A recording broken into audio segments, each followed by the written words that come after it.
Hi everyone, in this video I will show you how to create a 3D terrain model TTN from contour lines using SketchUp. If you don't know how to get these 3D contour lines files, go to TopoExport.com. The link is in the description.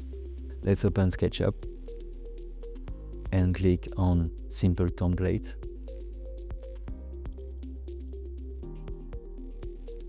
Then go to File, click Import, and select the 3D topo file named TopoExport Modeling.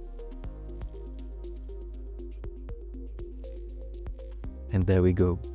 The 3D model is now loaded into SketchUp. TopoExport already provides a terrain mesh, but in this video we are going to create a custom surface using the contour lines directly in SketchUp.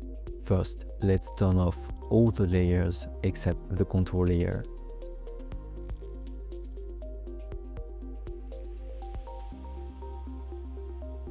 We'll start by exploding the model.